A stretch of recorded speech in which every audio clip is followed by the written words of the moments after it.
Segunda Samuel, capítulo 19, las horas más tristes en la vida de David.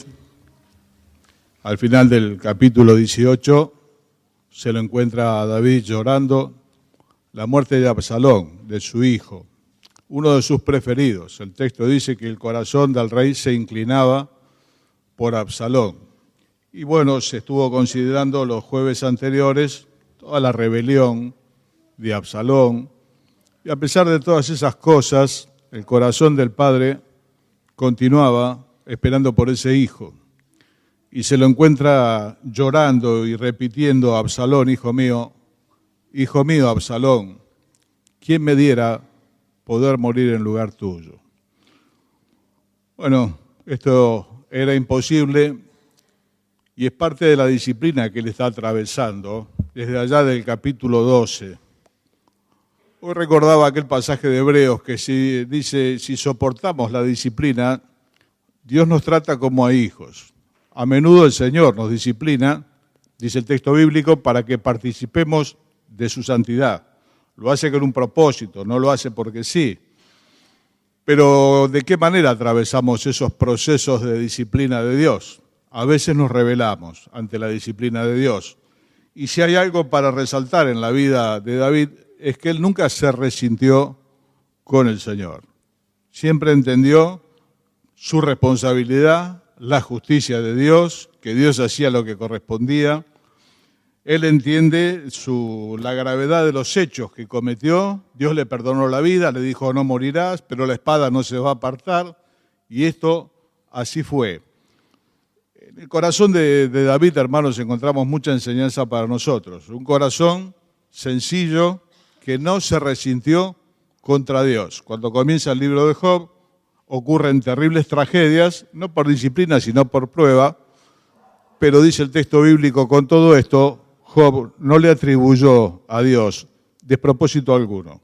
Recibió lo que estaba atravesando y David también, sabiendo que está pasando lo que merecieron sus hechos. Vamos a estar leyendo entonces Segunda Samuel y, todos tenemos la lectura. Versículo 1 entonces. Dieron aviso a Joab, he aquí el rey llora y hace duelo por Absalón. Y se volvió aquel día la victoria en luto para todo el pueblo, porque oyó decir el pueblo aquel día que el rey tenía dolor por su hijo. Y entró el pueblo aquel día en la ciudad escondidamente, como suele entrar a escondidas el pueblo avergonzado que ha huido de la batalla. Mas el rey, cubierto el rostro, clamaba en alta voz, hijo mío Absalón, hijo mío Absalón, hijo mío. Pensaba en esa expresión que tuvo en los últimos versículos del capítulo anterior. ¿Quién me diera que muriera yo en lugar tuyo? Bueno, esto es imposible. Dice la palabra de Dios que no pagarán los padres por la responsabilidad de los hijos, del pecado de los hijos, ni los hijos por los padres. Y pensaba en el Señor, que lloró tantas veces el corazón de Dios por su pueblo rebelde. Dice en un pasaje, ¿quién diera, dice Dios, que tuviesen un corazón que me temiera? Más tarde se lo encuentra el Señor Jesús llorando sobre Jerusalén, porque mata a los profetas, apedrea a los que son enviados y se lamenta de que ellos no quisieron. Pero la diferencia, hermano, es que el Señor sí murió en lugar nuestro. David no podía morir por el hijo, aparte era responsabilidad de él. Por eso le duele tanto a David. Por un lado le duele la muerte de su hijo, pero por otro lado le duele enormemente saber que ese hijo muerto tiene que ver con su responsabilidad.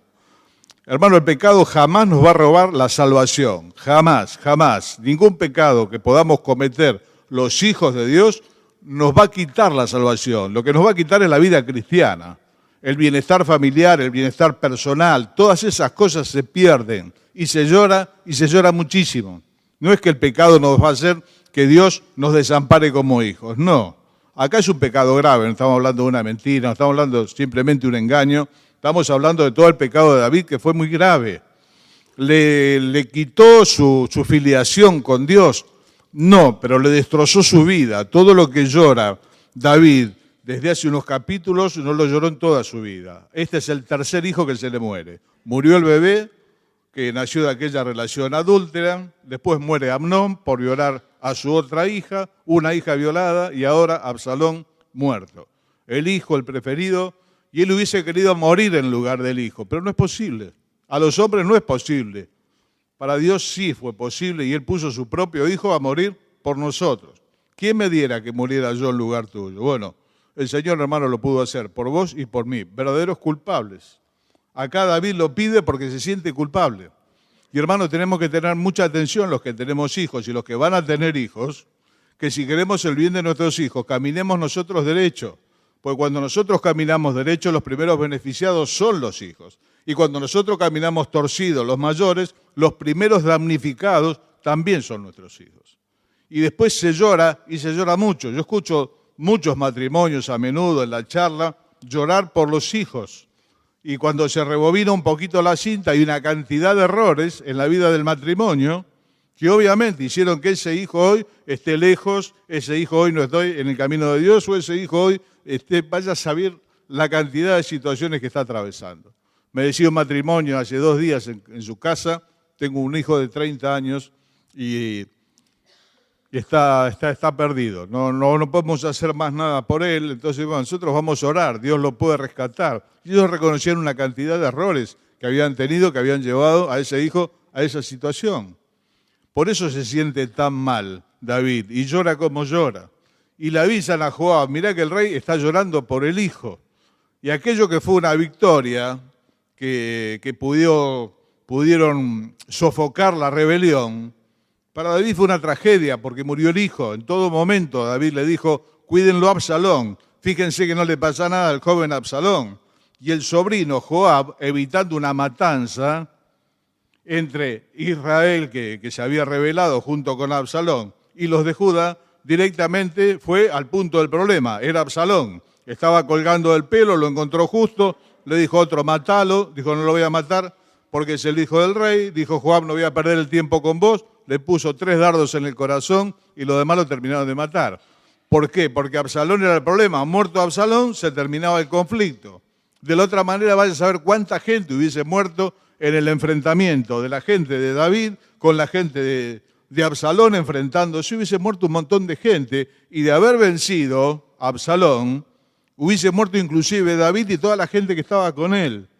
Entonces Joab lo considera terriblemente injusto que el rey esté llorando la muerte del hijo cuando el pueblo tiene que entrar de esa manera y después más adelante lo reta y le dice, a vos lo único que te importa es tu hijo, porque si todos nosotros hubiésemos muerto, pero hoy tu hijo estaba bien, estaba todo bien. Y ahora tu hijo, que es el responsable de todo esto, que está muerto y el pueblo está bien, tiene que entrar a la ciudad como si hubiese venido de la derrota. Él está metido en su dolor, David, y no puede entender lo demás. Y esto también a veces nos pasa, porque el dolor nos autocentra, nos mete para adentro, nos hace ver nuestro dolor, nuestra pena, nuestros problemas, y perdemos de vista que de no ser así, a lo mejor se hubiesen perjudicado otros, y perdemos de vista todo lo demás. Y bueno, ahí aparecen las palabras proféticas sobre Jerusalén, ¿no? Que se las aplican al Señor, pero en realidad es Jerusalén, que dice, miren si hay dolor, como este mi dolor que me ha venido, porque Jehová me ha herido en el día de su ardiente furor. Y uno se centra en eso y como que no te importa nada. Y entonces fue Joab y lo retó, y le dijo, pero a vos no te importa nada, lo único que te importa es tu hijo. Si hoy todos hubiésemos estado muertos, porque tu hijo estaba bien, está todo bien. ¿Cuántas cosas que aparecen acá, no? ¿Cómo lo reta Joab? Que si bien era el sobrino, David era el rey. ¿Y por qué lo reta de esa manera? Porque David perdió autoridad con Joab. Perdió autoridad y perdió respeto. Porque en su momento a Joab lo utilizó para que lo maten a Urías. Entonces Joab es cómplice de los pecados de David. Entonces cuando a veces caemos o utilizamos a alguna otra persona, la arrastramos en nuestros pecados, obviamente que vamos a perder el respeto de esa persona. La autoridad no la da solamente el lugar que Dios nos ha dado, la autoridad también se construye y el respeto se construye y se gana. No, tenemos que respetarnos a otros como corresponde. Pero hermano, los malos hechos de nuestra vida hacen que las personas obviamente no nos van a respetar de esa manera. Joab ya no lo vio como el rey, lo vio como el cómplice. Yo maté para vos, cuando me pediste que lo mate a Urías, lo maté para vos. Y ahora tu hijo también lo maté para vos, porque si no iba a haber una matanza terrible. Entonces lo reta como un chico y le dice a David, salí y hablale al pueblo, porque si no te aseguro que hoy no te va a quedar nadie. Y David se levantó como estaba y todo, dice el relato, se sentó ahí en la terraza a recibir a ese pueblo que entraba como diciendo, hicimos lo que nos pidieron, hicimos lo mejor, en realidad ganamos, pero parece que perdimos porque, bueno, obviamente tu hijo murió, entonces todo está mal. Qué complicado que somos los seres humanos, ¿no? Y qué egoístas que somos a veces. Pero vuelvo a decir, no, por un lado es la muerte del hijo que le duele, solamente una persona que perdió un hijo puede saber cuánto duele esto. Pero lo que más le duele a él es saber que esto pasa por culpa de él. Por eso pide haber muerto en lugar de Absalón, lo cual no se puede, no se puede. Se sufre, que es peor, porque si David podría haber muerto por el hijo, se hubiese sentido mejor. Pero evidentemente Dios lo dejó para mirar cómo moría el hijo. Y es un castigo sobre la vida de David, es disciplina sobre la vida de David, que él la soporta sin resentir, y se vuelvo a decir. Hermanos, si soportamos las disciplinas, Dios nos trata como a hijos. A veces, sin llegar a disciplinas tan extremas, alguien nos dice algo de parte de Dios y ya nos enojamos y le contestamos y le decimos un montón de cosas. No es así, hermano. Tiene que ser un espíritu manso. Si yo pequé, me tengo que hacer cargo. Y si me están reprendiendo por lo que hice, me tengo que hacer cargo. Y no empezarle a cambiar figuritas al otro, pero vos también. ¿Y vos por qué me decís? ¿Por qué te fijás en vos? ¿Por qué te fijás en los demás? David sabe que esto pasa por culpa de él. Y esto lo tiene desolado, lo tiene abrumado, al punto de no ver más que su dolor. Entonces, dice el versículo 4, mas el rey, cubierto el rostro, clamaba a gran voz, hijo mío, Absalón, Absalón, hijo mío. Entonces Joab vino al rey en la calle y dijo, hoy has avergonzado el rostro de todos tus siervos, que hoy han librado tu vida y la vida de tus hijos y de tus hijas, y la vida de tus mujeres y la vida de tus concubinas, amando a los que te aborrecen, aborreciendo a los que te aman, porque hoy has declarado que nada te importan tus príncipes, siervos, pues hoy me has hecho ver claramente que si Absalón viviera, aunque todos nosotros estuviésemos muertos, entonces estarías contento. Levántate pues ahora y ve afuera y habla bondadosamente a tus siervos, porque juro por Jehová que si no sales, no quedará ni un hombre contigo esta noche, y esto te será peor que todos los males que te han sobrevenido desde tu juventud hasta ahora. Entonces se levantó el rey y se sentó a la puerta, y fue dado aviso al pueblo diciendo, he aquí, el rey está sentado a la puerta. Y vino todo el pueblo delante del rey, pero Israel había huido cada uno a su tienda. Salió, hizo un esfuerzo, se puso. Evidentemente el gobierno de David tampoco fue fácil. Tenía enemigos, tenía varios enemigos. Un momento muy frágil del reino, se podría haber desvanecido, su hijo le podría haber ganado. De hecho, si Dios no hubiese respondido a la oración de David, que entorpezca el consejo de Aitofel, David estaba muerto. David oró para que entorpeciese el consejo que le dieron a Absalón y tomaron otro consejo, si no David estaba muerto. Mira, hermano, Dios le reservó la vida a David, pero no le reservó las consecuencias de lo que hizo. No vas a morir, tu pecado ha sido remitido, pero la espada nunca se apartará de tu casa. Y esto es lo que nosotros tenemos que estar viendo, todo el dolor que atraviesa el rey por su responsabilidad, por su falta. Dice el verso 9, todo el pueblo disputaban todas las tribus de Israel diciendo, el rey nos ha librado de mano de nuestros enemigos y nos ha salvado de mano de los filisteos, y ahora ha huido del país por miedo de Absalón. Y Absalón, a que habíamos ungido sobre nosotros, ha muerto en la batalla. ¿Por qué pues estáis callados respecto de hacer volver al rey? Esto dijo el pueblo de Israel. mismo aquellos que se habían plegado a Absalón. El rey nos libró de nuestros enemigos. El rey ganó nuestras batallas. Hicimos mal con David. ¿Por qué no hacemos volver al rey? Y empiezan a pensar que hay que traerlo de donde está. El rey había dejado Jerusalén porque Jerusalén la había tomado su hijo con toda esta revuelta. Y ellos piensan hacer volver el rey a su lugar. Porque Él nos ha librado de nuestros enemigos. Ganó nuestras batallas. Es injusto lo que hicimos con el rey. Lo dejamos de lado. Le creímos al hijo, le creímos a Absalón.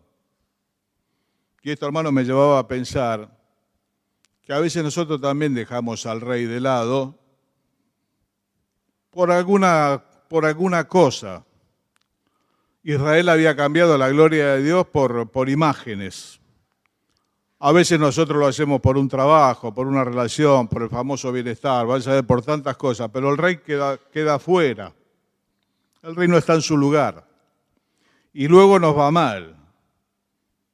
Y esta gente pensó, ¿por qué no hacemos volver al rey a su lugar? Y hermano, nosotros tenemos que pensar si el rey, que es el Señor Jesús,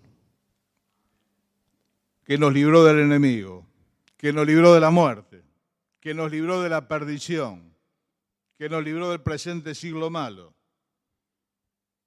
y tal vez lo hemos dejado de lado, vaya a saber por qué. No es hora hoy que el rey tenga que volver a su lugar. Reconocer que no hemos sido para con el Señor leales. Y decirle, Señor, volvé a tu lugar. ¿Y cuál es el lugar del Señor? Hermano, el lugar del Señor es el trono de nuestro corazón. Que el Señor esté allí y gobierne. Ese es el lugar del Señor. Pero ¿qué es lo que ocupa el corazón? ¿Qué es lo más importante de tu vida? ¿Qué es lo principal de tu vida? Eso es lo que ocupa el corazón. Y a veces no es Dios precisamente. Y ellos pensaron, ¿por qué no hacemos volver el rey a su lugar? Y hermanos, si el corazón se te llenó de alguna otra cosa, todo nos pasa, no somos una caja, somos personas, vamos viviendo distintas cosas. Y a veces el rey no está en su lugar, no ocupa el lugar. Alguien dijo una vez del Espíritu Santo, alguna vez lo compartí, no es lo mismo tener el Espíritu Santo de visitante que de gobernante. A veces el Espíritu Santo está de visitante viendo cómo nosotros vivimos nuestra vida, nada más. Pero no está en su lugar. ¿Y cuál es su lugar? El del gobierno, el trono. El trono y la corona tuya son en el cielo, sí, en mi vida también. El Señor nos enseñó a orar, hágase tu voluntad. ¿Cómo? Como se hace en el cielo, que se haga en la tierra. Que así como Dios reina en el cielo, está reinando en mi vida. Está en el gobierno de mi corazón. Hermano, yo me temo que en muchos casos el rey está afuera, desplazado por cosas o personas que ocupan el lugar del rey.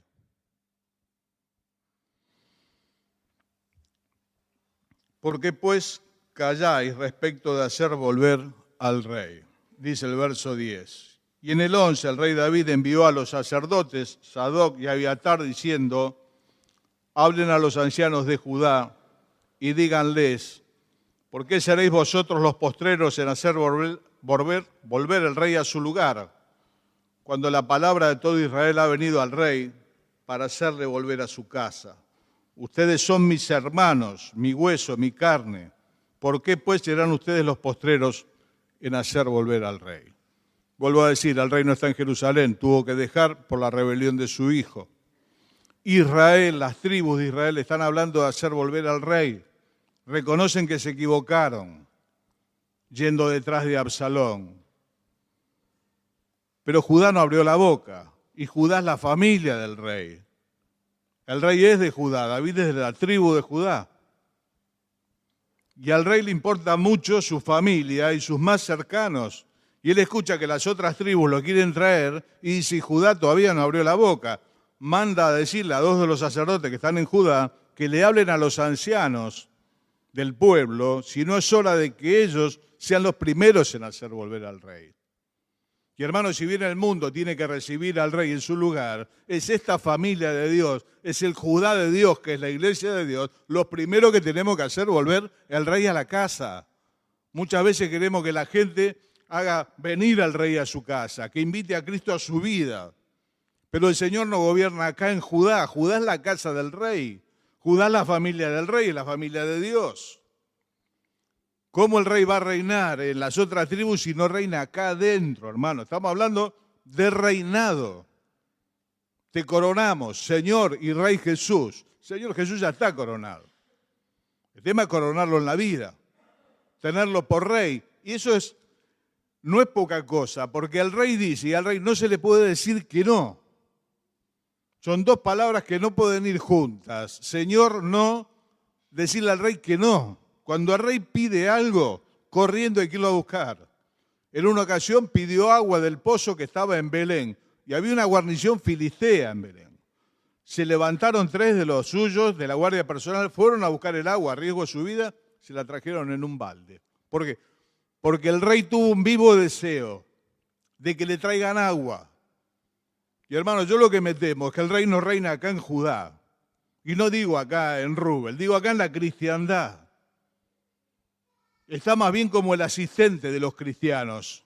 A veces escucho a algunos predicadores, anda para allá, toca acá, vení para acá, dame esto, dame aquello. Algunos lo llegan a reclamar. Pero hermano, es el rey. Él es el rey.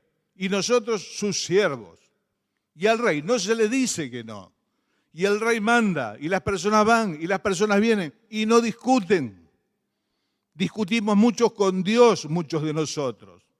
Tenemos problemas con la autoridad de Dios. No tenemos problema con la misericordia de Dios. Nos encanta. A mí me encanta la misericordia de Dios. Me permite estar vivo. Me encanta la fidelidad de Dios.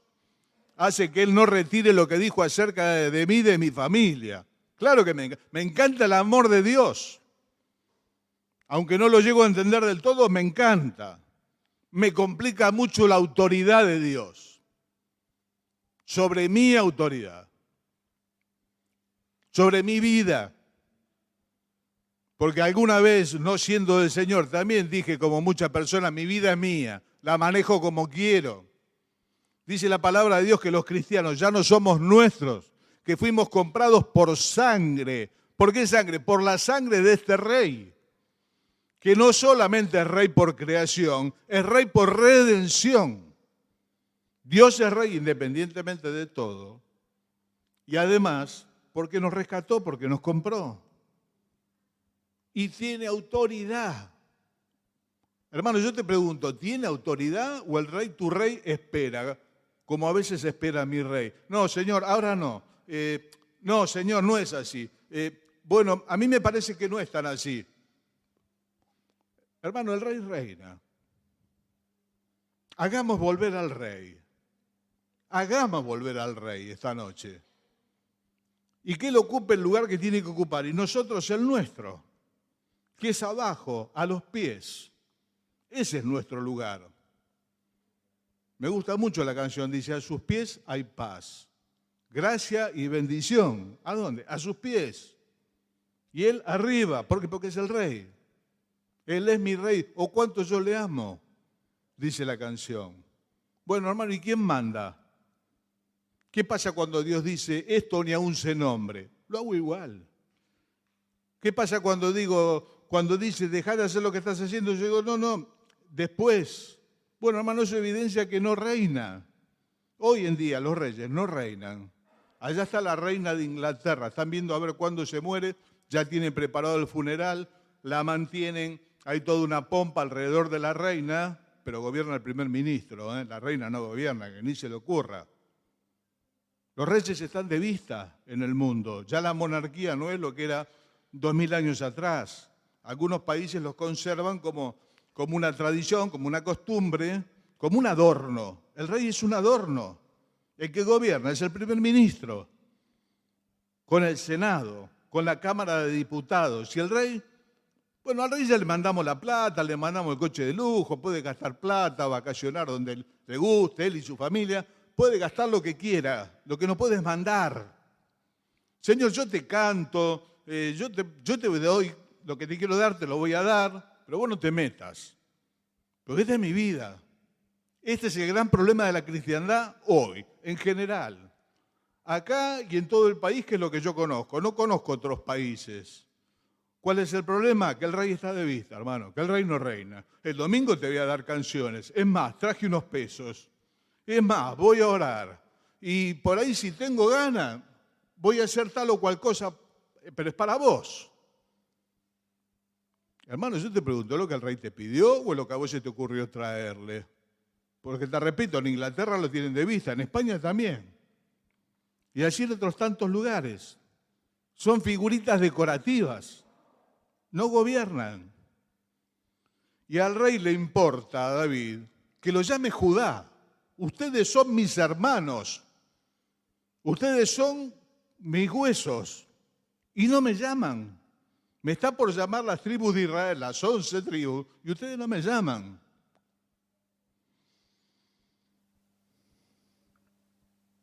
Ustedes son mis hermanos, mis huesos, mi carne. ¿Por qué pues seréis vosotros los postreros en hacer volver al rey? Hermano, estoy convencido, humildemente lo digo, que las personas no van a hacer volver al rey a su vida, hacer venir al rey a su vida, si no lo hace la casa de Dios primero. Desde que me convertí hace 37 años escucho orar por un avivamiento. ¿Qué es un avivamiento? Que las personas vengan a Cristo en masa. Pero se tiene que convertir la iglesia primero. Tiene que dejar sus propios caminos. Tiene que poner al rey en su lugar. Y nosotros tenemos que tener el lugar que nos corresponde. Lo repito, a veces es una cosa, a veces una persona, a veces somos nosotros mismos los que estamos sentados en el trono del corazón. Y acá se hace lo que yo digo. Lo digo acá en la iglesia. ¿Ustedes me escucharon algunas a mí decir, yo en mi vida hago lo que yo digo? No. Pero tu manera de vivir y mi manera de vivir son la declaración de fe más grande que cada uno de nosotros puede escribir. Punto y aparte. Yo acá les puedo decir cualquier cosa, ustedes me escuchan los jueves, pero la forma de vivir mía y de mi familia son nuestra declaración de fe. Eso es lo que creemos.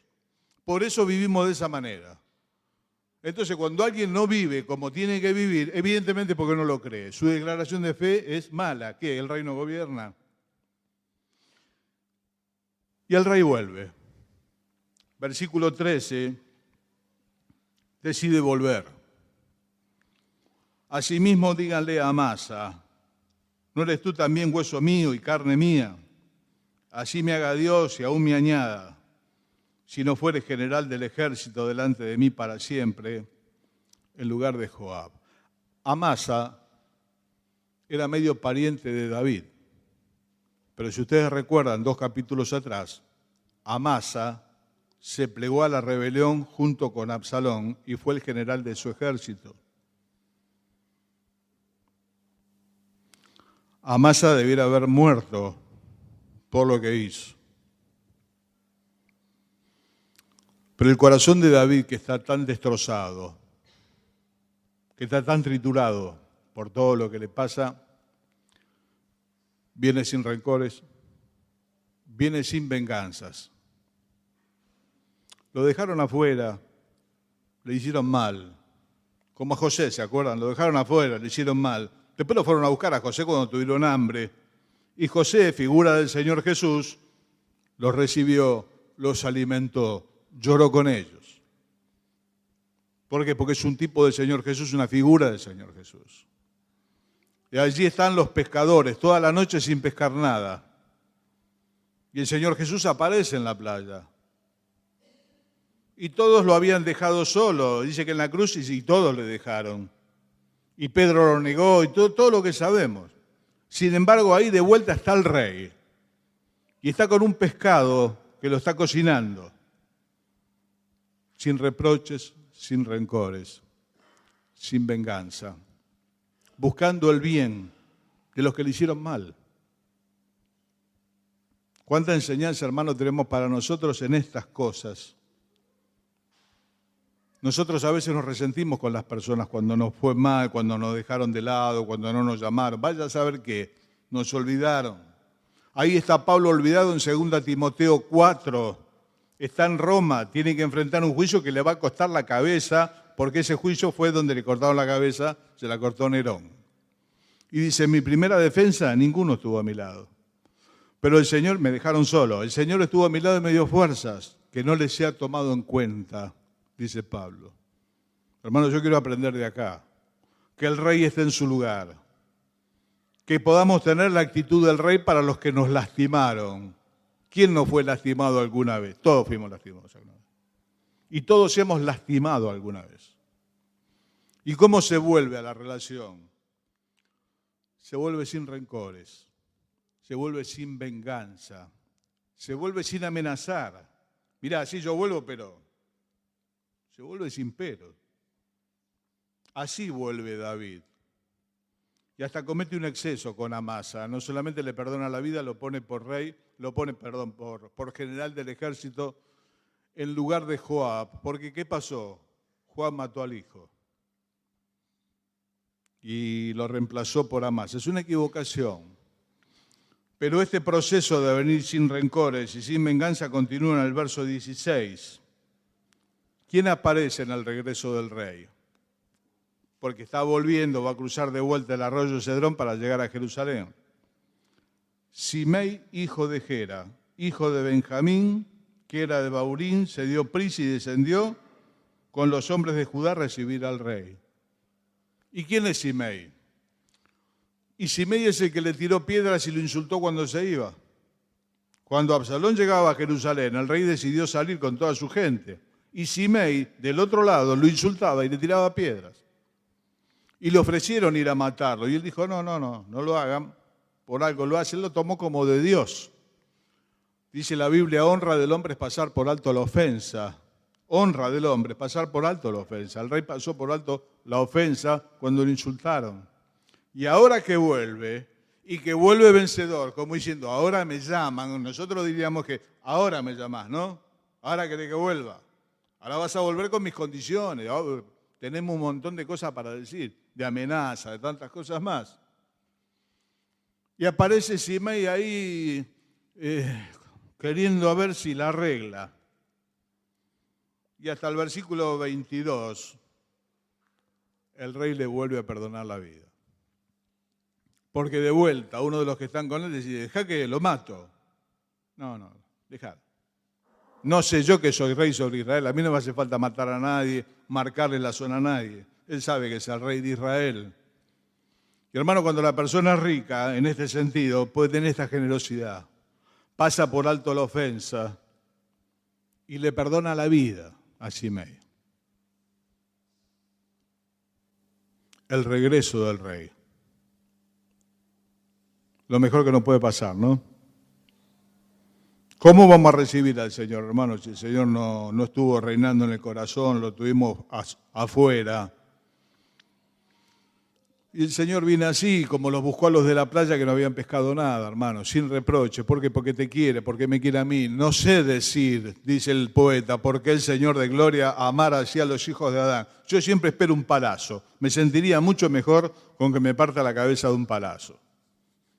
Es más de seres humanos, es más entendible. La hiciste, la pagás. Me sentiría mejor, porque sentí que de alguna manera pagué, me partieron la cabeza de un palazo. Pero me está esperando con un pez ahí, lo está cocinando. Y hermano, te espera a vos y me espera a mí así. Y a mí cada tanto me espera. Y aparece este Simei que lo insultó. Lo perdona. ¿Quién aparece en el versículo 24? Mefiboset, aquel descendiente de Saúl que en el capítulo 9 David lo mandó a traer y le desplegó todo su favor sentándolo a la mesa del rey. Pero si ustedes se acuerdan, Siba, el siervo de Mefiboset, cuando David se estaba yendo, en ese momento, lo engañó. Le dijo, no, mira, Mefiboset no vino porque dice que ahora tu hijo le va a devolver todas las tierras. Un oportunista, ¿se acuerdan? Los que roban en los terremotos. Son esa clase de personas, Siba. Terremoto, entre las cosas, van robando. Un saqueador. Pero ahora esta vez Mefiboset se ve que se la arregló para llegar a encontrarlo al rey cuando vuelve al reino. Y le explica, no, mirá, yo le dije que me prepare porque era lisiado, le dije que prepare el asno para que yo suba y me dejó. Por eso es que yo no vine cuando vos te ibas. Y dice David, bueno, vamos a hacer una cosa, yo le di todas las tierras, mitad para cada uno. ¿Y qué dice Mefiboset? Dásela todas a él. Porque sabés que lo importante, que vos volviste. Eso es lo importante. No son las bendiciones, hermano, es el Señor. ¿O son las bendiciones? Yo me lo pregunto muchas veces, ¿por qué lo sirvo? Una canción dice, es por eso que te sirvo, es por eso que te amo. Yo no lo tengo tan claro. Dios fue muy bueno conmigo y con mi familia. ¿Por qué lo sigo? Porque comí, me sacié, porque me fue bien. Sí, me va bien y Dios fue demasiado bueno conmigo. ¿Y qué es lo que quiere Mefiboset? Que el rey vuelva. Y la tierra, dejáselas a él. Lo importante es el rey, hermano. No son las tierras. Lo importante no es lo que el rey nos dio. Lo importante es la persona del rey. O debiera ser lo importante, la persona del rey. Y él está contento. ¿Por qué? Porque volvió con bien. Aclaró la situación que lo habían engañado. Y hoy sale a recibir a este rey que vuelve victorioso, por así decirlo, aunque el hijo murió en el trámite. En el verso 31 va a aparecer otro personaje más, Barzilai. ¿Quién es Barzilai? Barzilai es un hombre viejo, de mucho dinero, que lo ayudó a David cuando escapaba. En el mal momento, Barzilai, con otros más, mandaron provisiones y las cosas que el rey y su familia podían necesitar. Y también aparece a recibir al rey. Y el rey que no se olvida, como Dios no se olvida, dice, Dios no es injusto para olvidar el trabajo de amor que ustedes mostraron. Y David no se olvida que Barzilai lo ayudó. Y ahí aparece la carita de Barzilai, viejo, entre los que reciben al rey. Y lo ve y le dice, vamos Barzilai, vení conmigo, vamos de vuelta a Jerusalén. Vamos al reino, ya está todo terminado. Vas a morir en paz, vas a estar en la corte. Y dice este viejo lleno de días, ¿podré yo disfrutar entre la música y lo que no es y la comida? Ya estoy grande. Déjame que me vuelva a mi tierra y me muera en paz. Con eso me alcanza. Te pido por Quimán. Posiblemente fuese el hijo. Que vaya Quimán con vos. Que vaya mi hijo con vos. Con eso me alcanza. ¿Qué dice David? Vamos, que pase Quimán. Sin rencores, sin amarguras, sin amenazas. Pasaje precioso del libro de Miqueas. ¿Qué Dios como nuestro Dios?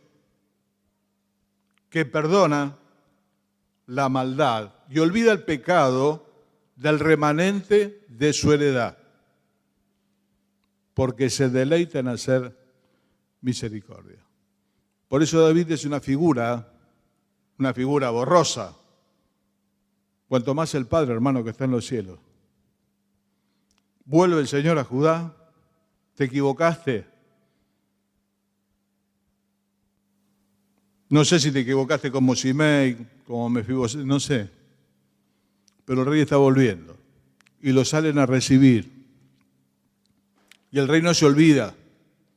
De los que hicieron mal, los perdona. Y de los que hicieron bien, los quiere llevar con él para gratificarlos aún más. El verso 30 dice, el rey besó a Barzilai, lo bendijo y él se volvió a su casa. ¿Cómo termina el capítulo? Se empezaron a pelear los de Judá con los de Israel. ¿Por qué lo hicieron volver ustedes primero? ¿Por qué no nosotros? Y los de Judá dijeron, el rey es pariente nuestro. ¿Cómo no lo íbamos a hacer volver los primeros? Hermano, el rey está viniendo. El rey ya vino. Él vino a mi corazón, él vino al tuyo. ¿Está dentro o está afuera? ¿Está de vista o gobierna? A lo mejor es hora de que hagamos volver al rey. Primero los de Judá, los de acá, los de la iglesia, digamos, Señor. Como la canción, ¿no? Ven a mi corazón, oh Cristo. ¿Por qué? Porque en él hay lugar para ti. Y tal vez después los demás, cuando vean este revertir de la iglesia, también empiecen a venir. Y quieran recibir al rey. Reciba a Cristo, reciba a Cristo. ¿Por qué no lo recibimos nosotros, hermano, primero? Pero yo lo recibí, no, de visita no, como rey. Como rey, como señor de la vida. Yo estoy seguro que si esto pasa en nosotros, la iglesia acá en Pueyrredón, donde sea, las demás personas van a querer venir al rey también. Porque lo van a ver en medio de su pueblo. Lo van a ver reinando acá, en su casa, en su familia. Ustedes son mis hermanos, les dijo David a los de Judá. Mi carne, mi hueso. ¿Cómo no vamos a hacer volver al rey? Yo te pregunto, hermano, hoy, ¿cómo no vamos a hacer volver al rey? Si es que el rey está afuera, ¿no? A lo mejor el rey está en el trono y te está gobernando. Si se quedó afuera por algo, lo cambiaron por Absalón. Es ridículo el cambio. Cambiar a David por Absalón es la cosa más ridícula que a alguien se le pueda ocurrir. Absalón era un pibe, un cara dura, que salía, besaba a la gente, estaba haciendo demagogia. Y la gente fue y le creyó. Y se fueron con Absalón. Y dejaron al rey verdadero. Dice Dios, ¿qué nación cambió sus dioses, aunque no son dioses? ¿Qué nación? Pero Israel cambió su gloria por lo que no aprovecha. ¿Qué nación cambió sus dioses y eso que no son dioses? Ahí está el Buda sentado. Siglo. ¿Quién es? Nadie. Nadie. Buda es nadie. En los días de su vida no pretendió ser nadie tampoco. Se sentó a pensar y a meditar. La gente se fue detrás de Buda. Son millones, no son pocos. Millones son. Y así tantos más. Y no los cambian, ¿eh? No los cambian. Ahí está Mahoma. ¿Quién es Mahoma? Un mortal como vos y como yo. Mueve miles de millones de personas. Y la gente no lo cambia. La iluminación, Buda, Mahoma. Mi pueblo, dice Dios, trocó su gloria. Dios es la gloria de su pueblo. ¿Por qué? Por lo que no aprovecha. Hoy a veces en las iglesias por un poco de bienestar, que no está mal. No está mal, hermano, el bienestar económico es para darle gracias a Dios, no está mal. El tema es si lo tuvimos que cambiar por el rey, el bienestar económico, nada más y nada menos. Israel, mi pueblo, trocó, cambió su gloria por lo que no aprovecha. Yo quiera que no sea así, que esta noche sea una noche de reflexión. La historia, los detalles de la historia posiblemente los vamos a olvidar, muchos nombres, ¿no? Barzilai y tantos más. Pero una cosa es cierta, hay que hacer volver al rey. A Israel, primero a Judá. Primero a Judá. Los demás, yo confío que van a venir solos. Tenemos un momento, hermanos, para orar, considerar. Está de vista el rey, está gobernando el rey. ¿Por qué cosa cambiamos al rey? A Buda no lo cambian por nadie, ¿eh? Cada vez te quiero más. Algunos no cambian a Boca por nadie, no Buda, Boca, no lo cambio por nadie. Mi papá era de Boca, una pasión. Lo sigo por todo el país. Y a Cristo, cuando puedo. No vayamos tan lejos con Buda, vamos más acá. Mi trabajo es mi pasión. No, hermano, tu pasión tiene que ser el Señor. No puede haber otra pasión. Nada. El Señor dijo, el que ama a padre o madre más que a mí no es digno de mí. El que no deja su vida en segundo lugar no es digno de mí. Y el que no está dispuesto a renunciar a lo que posee tampoco es digno de mí. ¿Por qué? Porque Él es el rey. Pero hermano, es el rey desterrado. Lamentablemente hoy Cristo es el rey desterrado. Del mundo, obviamente. Y de la iglesia a la puerta. Como en la Odisea. A ver si le abren. Al rey, hermano. Al rey. ¿Por qué lo cambiamos? No sé, vos. Yo no sé por qué lo cambiaste. Yo más de una vez le tuve que pedir perdón por haberlo cambiado. Hasta por el ministerio se lo puede cambiar al rey, ¿eh?